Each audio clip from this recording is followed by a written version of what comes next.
Muy buen día para todos, qué gusto saludarles. Estamos iniciando la clase. Perdón ahí porque un par de minutos de atraso ahí, algunas cuestiones técnicas que tenía por acá, pero gracias a Dios ya estamos aquí. Vamos a dar inicio el día de hoy a la clase que tenemos, un tema bastante interesante, ¿verdad? Esperamos que podamos sacarle el mayor provecho posible. Ahorita que estamos entrando, les voy a pedir de favorcito que enciendan su cámara para ver ahí quiénes están, ¿verdad? Por favor, todos enciendan su cámara. Voy a tomar una fotografía ahí de inicio para ver con quiénes empecé y con quiénes finalizo al final. Buen día para todos, mucho gusto saludarles. Con mucha alegría iniciamos este segundo sábado de escuela de vacaciones. ¿Qué tal? ¿Cómo les va? Espero que bien. Ahí por lo menos algunos les vi que hablaron, aunque sea les leí los labios. Muy bien. Están entrando algunos todavía. Vamos a dar un minuto más para poder ver quién más está entrando y tomar la foto respectiva para dar inicio a la clase del día de hoy. Muy bien, ¿qué tal? ¿Cómo les ha ido? ¿Todo bien? ¿Qué tal con el tema de la independencia? ¿Se recuerdan de qué hablamos hace 8 días? Una pequeña recapitulación ahí para que tengamos clara la idea y de ahí pues ver, porque lo que viene a continuación es como una secuencia, ¿verdad? Ustedes de lo que fue la independencia.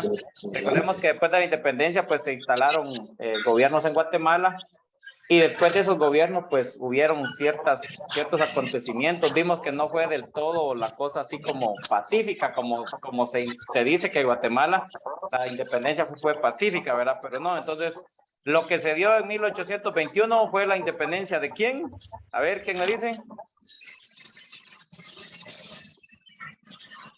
A ver. Buenos días, licenciado, de Centroamérica. Muy bien, excelente. Esmeralda fue quien habló, ¿verdad? Gracias. Gracias, Esmeralda. Prácticamente la que se dio en esa fecha fue el primer paso pues, de la independencia en Guatemala, ¿verdad? Ustedes, pero lo que se hizo fue que el reino de Guatemala se independizara, ¿verdad? O sea, y el reino de Guatemala pues implicaba otras provincias más que estaban unidas a él. Entonces, dejaron de pertenecer a España y ahora pues ya se habían hecho un grupo de provincias pues que estaban unidas y se habían independizado. Entonces no fue prácticamente la independización de todos los países de Centroamérica, sino que de las provincias en sí que estaban dirigidas por el gobierno, por un gobierno en Guatemala. Entonces así es como se dio la situación, ¿verdad? Luego de eso pues hubieron ciertas situaciones que se dieron, ¿verdad? De altercados que se dieron ahí. Esa independencia pues solo pudo darse a conocer durante ¿cuántos meses? A ver, ¿quién me dice? ¿Cuántos meses se mantuvieron ahí solos? ¿Cuántos meses? Yo lo dije el sábado. A ver, ¿cuántos meses duró la independencia de Centroamérica? Sí, hablemoslo así ya como en los términos actuales, ¿verdad? Digamos Centroamérica, aunque no era todo, ¿verdad? Pero digámoslo así. ¿Cuántos meses? ¿Cuántos meses? A ver, ¿quién me ayuda? ¿Quién me apoya? No. Ay, pasamos de noche. Pues fue durante 3 meses nada más, ¿verdad? Sí, nada más. Porque septiembre fue, ¿verdad? Septiembre, octubre, noviembre, diciembre y en enero se busca la anexión, ¿verdad? Entonces, eso es lo que pasa aquí, ¿verdad? Fueron 3 meses prácticamente los que se estuvo en términos generales con esa independencia. Entonces, ¿por qué es de que buscaron la anexión a México? A ver, alguien me ayuda, eso también lo dijimos. Recapitulando un poquito para que la hayamos sentido a lo que viene después. A ver. Yasmin, levanta su mano. Querían formar un imperio con México, solo eso recuerdo. Muy bien, pero eso fue una consecuencia de. Ahora me había levantado la mano alguien más. Dylan. para evitar represiones de otros gobiernos a Guatemala.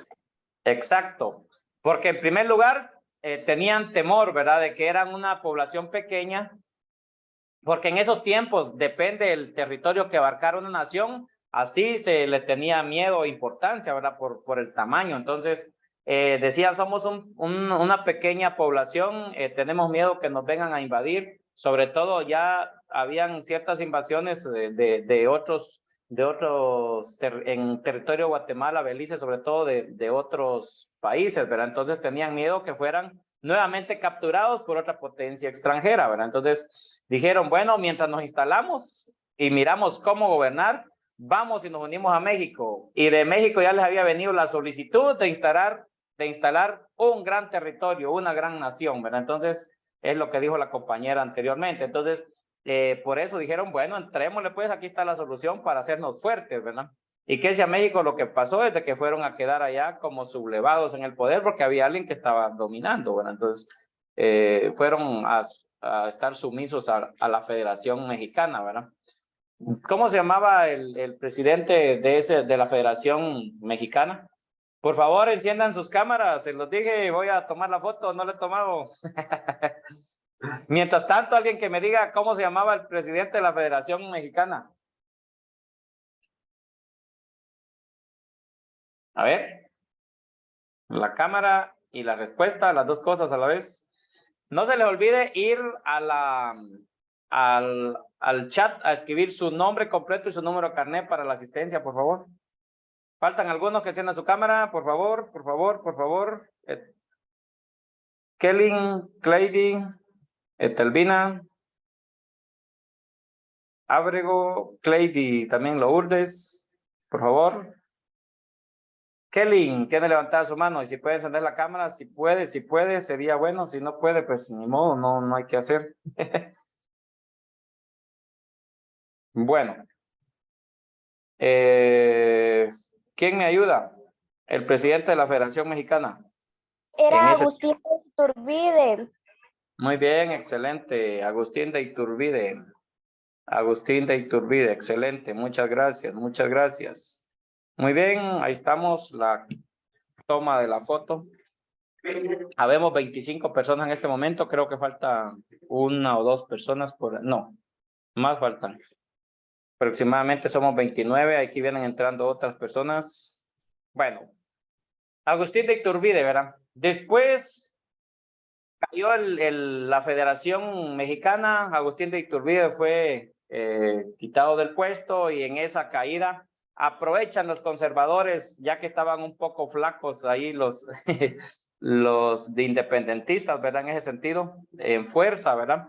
Aunque no dejaron de hostigar siempre hubieron siempre pugnas. Por un lado, dos estados del Salvador también no quisieron anexarse y se quedaron separados. Entonces, ellos también empezaron a molestar ahí, ¿verdad? Con eso de que nos quedamos, pero no de brazos cruzados, sino que queremos restaurar nuevamente el orden en Centroamérica.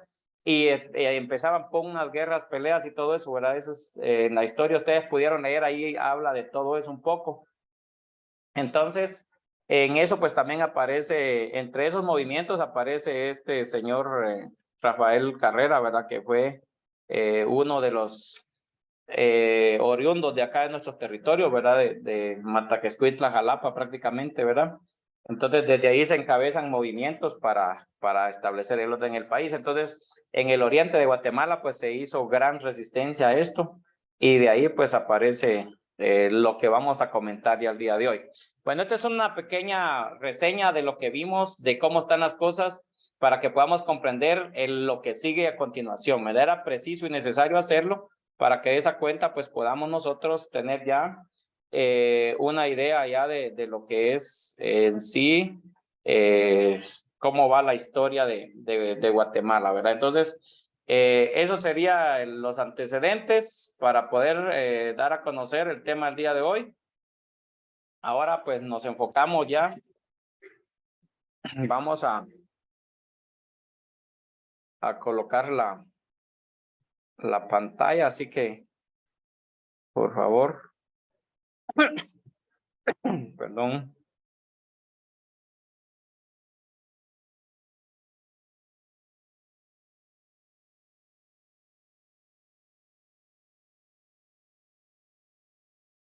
Muy bien.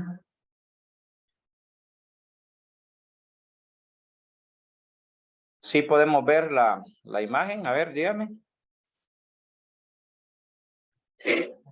¿Sí se ve? Sí, Lick. Muy bien, excelente. Voy a tratar la manera de presentar, aunque no sé cómo, si nos va a dar todo el espacio de lectura, pero bueno, vamos a intentar. Yo creo que se va a cortar esta cuestión acá. Vamos a mover un poquito el esquema. Ahí estamos. Aunque no nos miremos prácticamente ahí en la pantalla. Muy bien. Bienvenidos a la clase de hoy. Hoy vamos a ver el tema. A ver, ¿quién me ayuda? El tema. El régimen conservador. Muy bien, muchas gracias. Excelente. Con esa voz de locutor que tiene este hombre. Empezamos la clase. El régimen conservador. Los principales referentes acá en esta temática van a ser Rafael Carrera y Vicente Serna, ¿verdad? Bueno, aquí podemos ver algunas imágenes importantes, como la que ven ustedes al lado izquierda, es la imagen de Rafael Carrera. Él es el principal referente conservador, que es quien gobernó durante muchos años como presidente vitalicio, ¿verdad?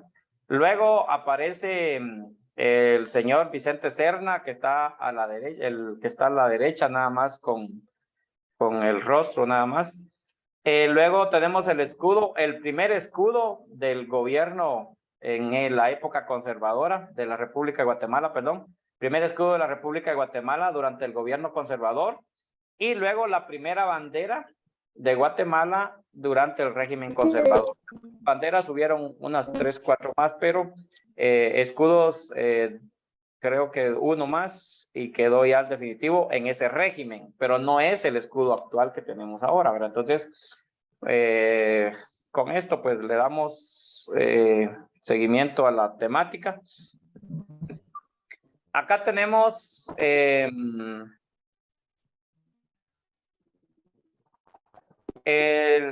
el régimen conservador. Para empezar, vamos a ver una pequeña definición del que es el régimen conservador y algunas partes ya más científicas también, ¿verdad? Vamos a empezar por la idea más clara y más concreta para que entremos a la parte más técnica.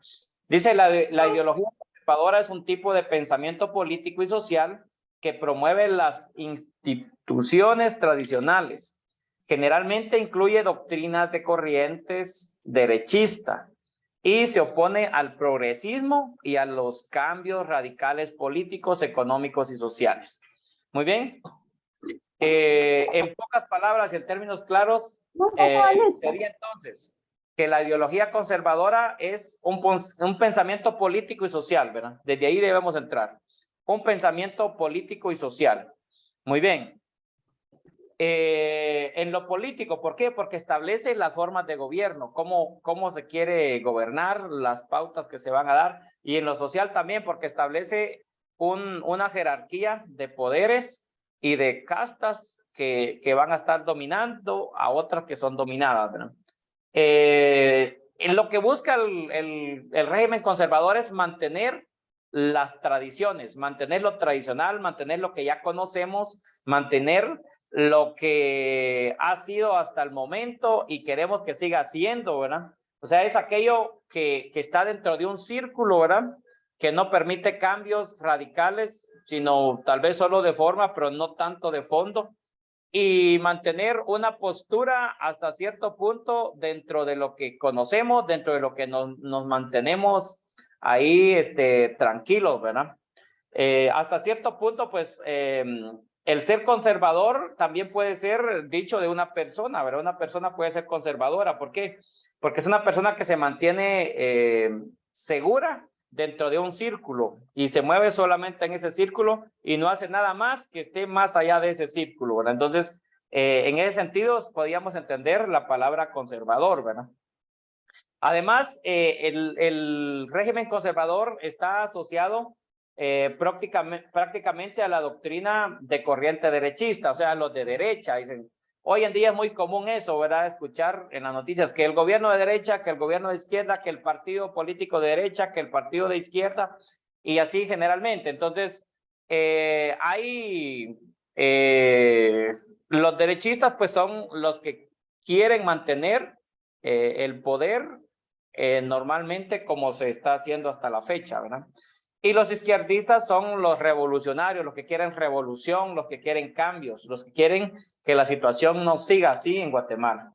Por ejemplo, en Guatemala los conservadores son los gobiernos que han estado en turno, ¿verdad? Que sirven a la clase dominante de Guatemala hoy en día y que no quieren que hayan cambios así muy fuertes o drásticos que vengan a poner en riesgo ese poder que ellos están teniendo sobre la población en general, ¿verdad? Entonces, esos serían los derechistas, ¿verdad? Los izquierdistas son los revolucionarios, los que quieren cambiar, los que dicen ya mucha corrupción en Guatemala, queremos cambios, queremos algo diferente y al final, pues, vemos que cuando llegan al poder, hacen de las suyas. ¿Por qué? Porque normalmente el ser de derecha o el ser de izquierda se utiliza nuevamente como un eslabón, como una escalera, como un peldaño para subir al poder y ya después se les olvida, ¿verdad? O sea, usan esto solo como para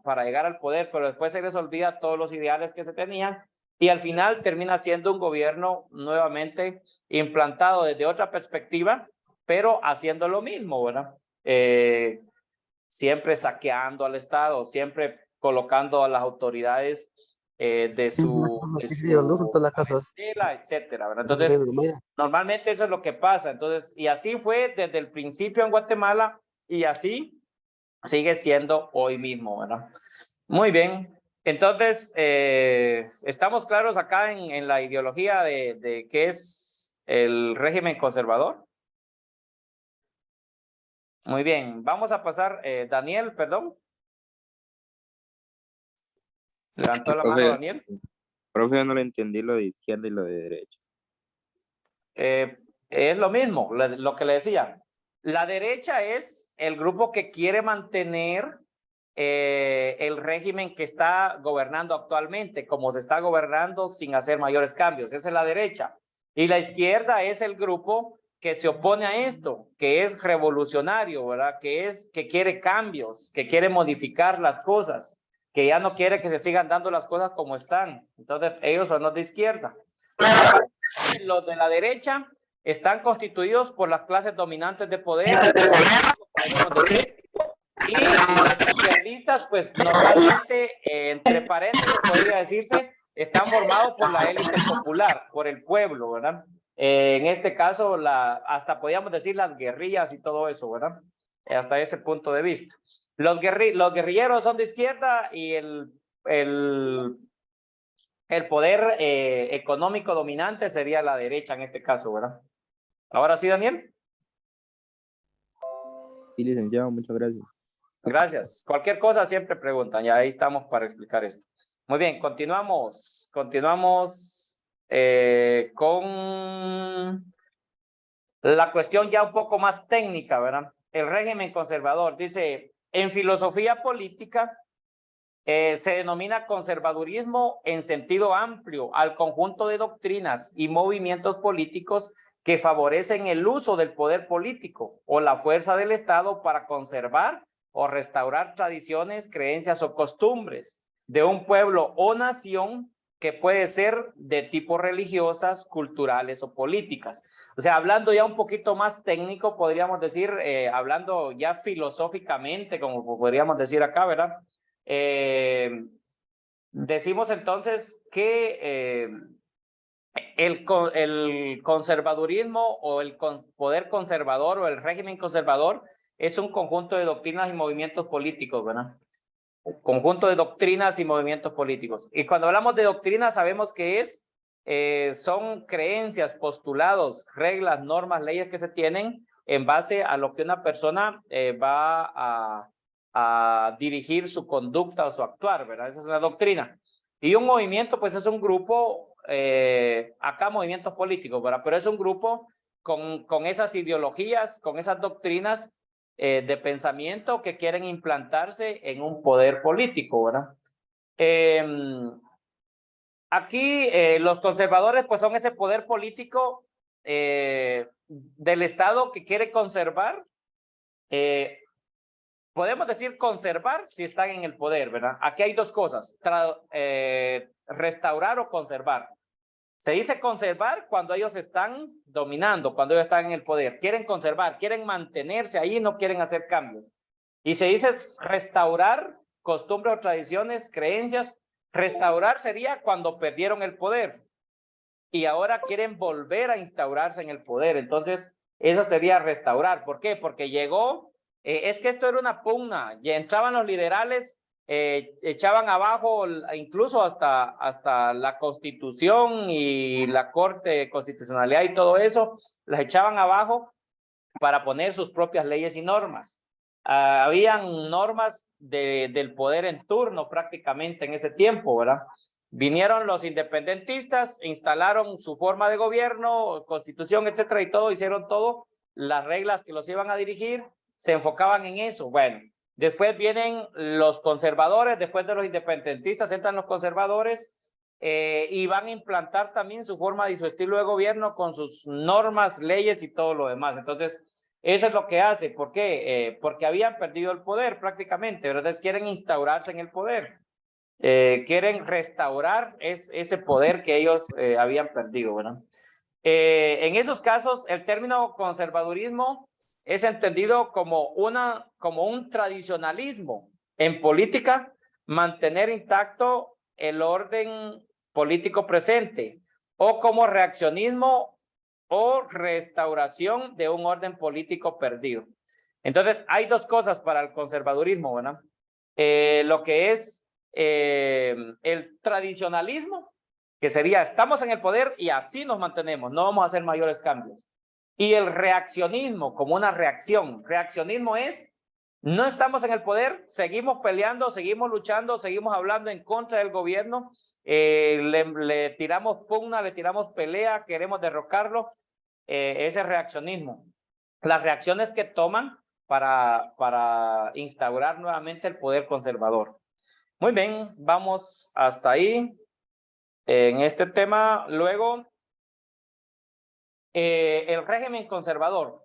Vamos a referirnos ya propiamente a lo que pasó en Guatemala después de la definición un poco popular y la definición ya filosófica. ¿Estamos bien hasta el momento? ¿Ninguna duda? A ver. ¿Todo bien? Bueno, si no dice nadie no. Todo Si no bien, tiene Luis, bueno. preguntas. Wilfredo, muchas gracias. Bueno, entramos entonces ya al régimen conservador, ya hablando propiamente de Guatemala. Lo que vimos anterior es la definición, es la parte general, porque si no entendemos qué es el régimen conservador, no podemos hablar de él, ¿verdad? Primero hay que entender, hay que conocer qué es algo para luego entenderlo. Yo no puedo entender a una persona si no he tratado con ella, ¿verdad? Tengo que tratar con ella, conocerla, y luego digo yo, ahora sí ya la entiendo, ¿verdad? Entonces muchas veces hablamos sin saber y cometemos errores. Entonces ahora ya vamos a hablar con propiedad porque ya sabemos a qué nos estamos refiriendo, ¿verdad? Muy bien. El gobierno conservador de los 30 años en Guatemala fue un periodo de la historia de Guatemala que se extendió desde 1838 hasta 1871. Entonces, desde esa fecha se toma el poder por parte de los conservadores, aunque normalmente lo tuvo en su totalidad, casi de ese periodo, pocos años estuvo Vicente Serna. Mientras tanto estuvo Rafael Carrera como el principal líder de este movimiento, ¿verdad? Entonces, todo movimiento tiene sus cosas buenas y también sus cosas malas. Sabemos que los independentistas, pues hasta cierto punto, se independizaron de España, pero querían mantener ciertas cuestiones ahí de poder siempre igual, ¿verdad? Mantener más o menos la ideología. Pero la diferencia es, ¿y por qué no entran dentro de los conservadores? La diferencia es que ellos se anexaron a México y el otro grupo no quería la anexión, ¿verdad?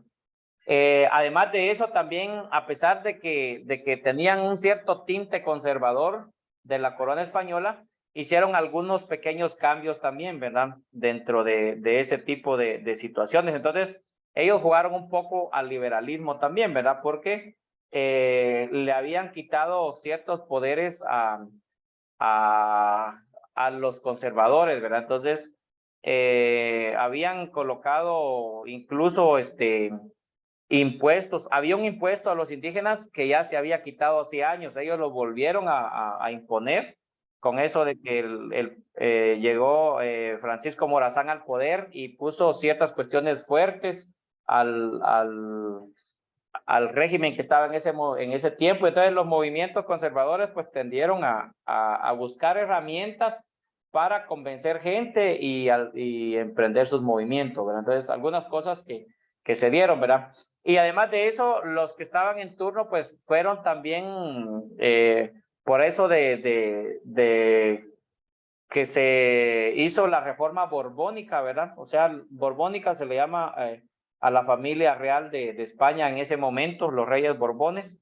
Hicieron algunas enmiendas para generar más ingresos a su país y esas enmiendas llegaron acá. Entonces, todos esos conflictos de las nuevas ideas y todo lo demás era lo que hacían o causaban problemas en el gobierno en turno, ¿verdad? Fuese conservador, fuese liberal, fuese independentista, etcétera. Entonces, fuese incluso anexista, ¿verdad? Porque habían ideas de anexión, ¿verdad? O federativos, porque habían ideas de formar la federación. Todo eso, todas esas diferentes ideas andaban en el aire en ese momento, ¿verdad? Los que querían independencia absoluta, los que querían anexión, los que querían no anexarse a México, no que solo federarse en las provincias de Centroamérica. Y por otro lado, los conservadores andaban 4 ideas en el ambiente en ese entonces, ¿verdad? Y todos tenían su gente, tenían cierto poder, ¿verdad? Tal es el caso que los que estaban en desacuerdo con la federación, las 2 provincias salvadoreñas, pues se quedaron por aparte y empezaron a imprimir resistencia y a luchar, ¿verdad? Y sí, estaban haciendo mella, pues, en el gobierno, ¿verdad? De ese momento independentista, ¿verdad? Entonces, esos son algunos de las ideas para que comprendamos un poquito mejor la situación, ¿verdad? Muy bien, luego, en el caso de Rafael Carrera y Vicente Serna, vamos a dar algunos datos. No vamos a dar toda la trayectoria de vida porque es bastante amplia y el tiempo no nos da, pero por ahí hay unos enlaces dentro del contenido que yo les voy a subir. Ahí hay unos enlaces donde ustedes pueden hacer clic ahí, ¿verdad? Y luego de eso, pues ya acceden ustedes a leer un poquito más sobre la historia de estos personajes. Bueno, Rafael Carrera y Turcios. Fue un caudillo militar guatemalteco, ¿verdad?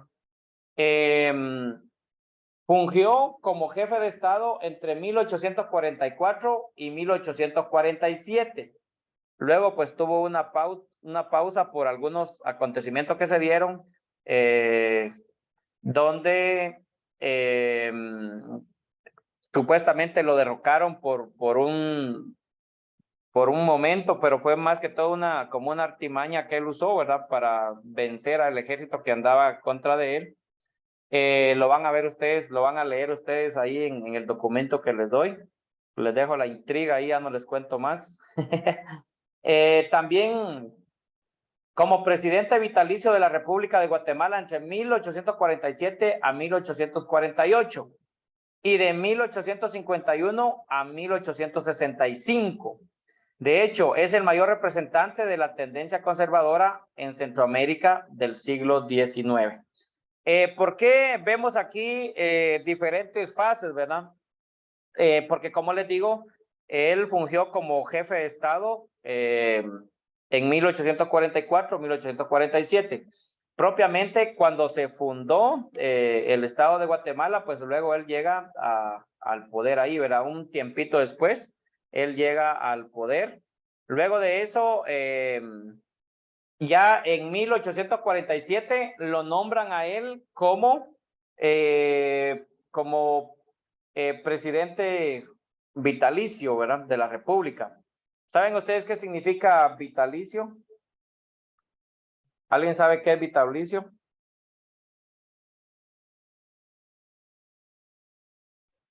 Que es permanente o importante. Que es importante, que es permanente, que es de por vida, en pocas palabras, ¿verdad?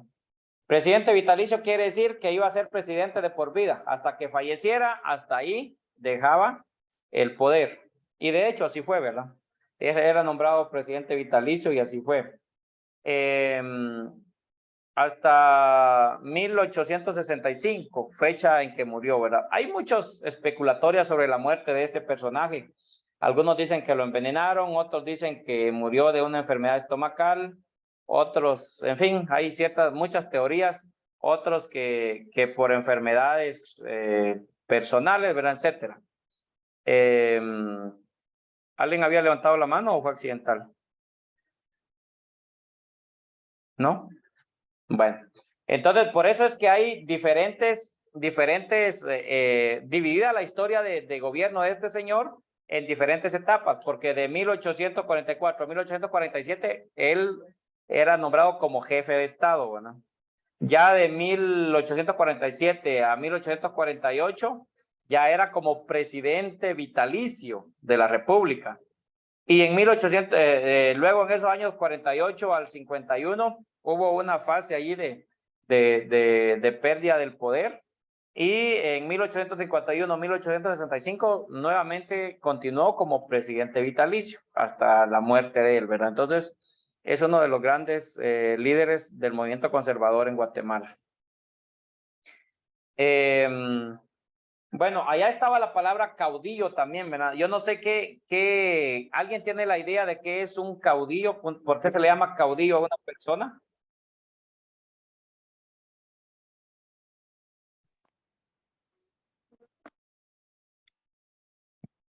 ¿Por qué se le llama caudillo a una persona? Vamos a ver.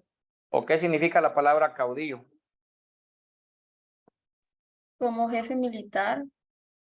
Exactamente. Gracias, Yanni. De hecho, sí, un caudillo es un jefe absoluto de un grupo armado, es un jefe militar, ¿verdad? Es un jefe militar, para empezar. Y también puede decirse, se ha utilizado también la palabra caudillo para dar a conocer que la persona fue como un dictador político, generalmente militar, ¿verdad? Como quien dice que fue dictador, como quien dice que fue jefe militar, jefe de un grupo militar. Y absolutamente jefe, o sea que él mantenía el poder en todo y él era que dirigía a todo ese grupo, ¿verdad? Muy bien, continuamos. Ah, perdón, lo de Vicente Serna no lo leímos, perdón, ya me quiero ir a más adelante. El señor Vicente Serna. Vicente era un mariscal es un puesto militar, ¿verdad? Él era de Chiquimula, Guatemala. Nació el 22 de enero de 1815 en Ciudad de Guatemala y 28 de junio de 1885 fue su deceso, ¿verdad? Fue presidente de Guatemala desde el 24 de mayo de 1865 hasta el 29 de junio de 1871. En 1871 perteneció al Partido Conservador y accedió al poder tras la muerte del presidente vitalicio de Guatemala, teniente general Rafael Carrera, en 1865. Él llegó hasta 1871 porque fue derrocado por los liberales. Después vamos a ver el Partido Liberal, ¿verdad? Al mando ahí de Miguel García Granados, pero principalmente de Justo Rufino Barrios, ¿verdad? Que fueron los liberales los que vinieron a imponer otro estilo de gobierno en Guatemala, ¿verdad? Muy bien, ahí vamos entonces. Ahí hacen su conclusión. ¿Cuántos años fue presidente don Vicente Serna? Entonces, para que tengamos la idea ahí, ¿verdad? Del 65 al 71, ¿verdad? Sí, fueron varios años también, ¿verdad? Muy bien. Luego tenemos acá motivos de su instalación. ¿Por qué se instaló el movimiento conservador? Vamos a ver cómo fue que se instaló. hay algunos antecedentes, ¿verdad? Según el historiador Ralph Lewolward Jr., dice, los ubica en las reformas borbónicas. El primer motivo para que se haya proliferado el grupo conservador está en las reformas borbónicas. En el texto que les mando también habla específicamente de las reformas borbónicas y hasta da a conocer cuáles eran los postulados que tenía, ¿verdad? Por si tienen algunas dudas, pueden consultar ahí en el texto que va a estar en el contenido, ¿verdad? Pero en sí, las reformas borbónicas, las cuales abarcaban las esferas administrativas, militares, económicas y eclesiales. Las reformas borbónicas vinieron a hacer cambios en lo administrativo, en lo militar, en lo económico y lo eclesiástico, o sea, la religión, ¿verdad? La iglesia. Prácticamente, pues ahí fue donde esta nueva idea, pues no les asentó muy bien a los que estaban en turno en el poder, ¿verdad? Y sobre todo a los que eran los económicamente más fuertes, como el caso de la mayoría de los conservadores, ¿verdad? Los cambios fundamentales fueron las revisiones comerciales. Tenían que revisar todo lo del comercio. Antes había un monopolio de comercio, ¿verdad? Solo los del clan que dominaban podían comercializar para Europa y todo lo demás, ¿verdad? Si alguien quería comercializar, pues no lo dejaban, ¿verdad? Incluso tenían un control bárbaro sobre las importaciones y exportaciones. Luego, la cuestión militar también vino a cambiar, ¿verdad? Entonces, la cuestión militar, quiénes eran los que iban a tener el poder militar y cómo se iba a buscar el ordenamiento del poder militar, ¿verdad? Todo eso cambió también. Económico también, ¿por qué? Porque vino y traían la idea de libre comercio. Ya no van a comercializar solo aquellos, hoy todos pueden comercializar.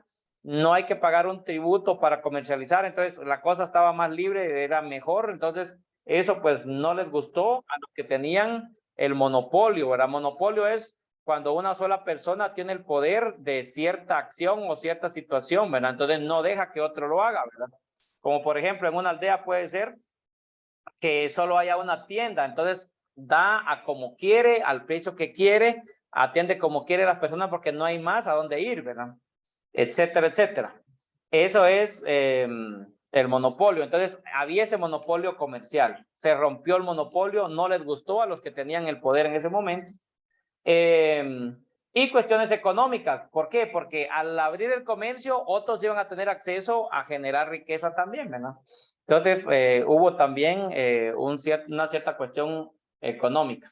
Esto buscaba expandir el comercio español y así aumentar los ingresos del gobierno. Para entonces, Guatemala se dedicaba a la economía de subsistencia y con las reformas se estimuló un giro a la producción agrícola orientándola a la exportación. Entonces, Guatemala tenía en ese tiempo una economía de subsistencia. ¿Qué quiere decir? Que solo tenemos aquí solo para irnos manteniendo, ¿verdad? Para mantenernos, para estar bien, para no morirnos de hambre y todo eso, ¿verdad? Así estaba Guatemala, pero con estas reformas borbónicas ya hubo libre comercio. Podemos ya comercializar con otros países, ya podemos exportar productos, ya podemos vender a otro lado, entonces ya no solamente interna la cuestión, ¿verdad? Así es como se abrió un poco ahí la situación del mercado y la economía también, ¿verdad? Estos cambios provocaron reacciones en quienes no compartían los beneficios o se sentían amenazados. La naciente estructura capitalista estuvo en el origen de los partidos liberales. Estos cambios ya estaban apegados a las ideas más tradicionales, formando el núcleo de los partidos conservadores. Luego, aquí entonces lo que podemos interpretar es de que con estas reformas borbónicas, que eran ideas bastante liberales, viene y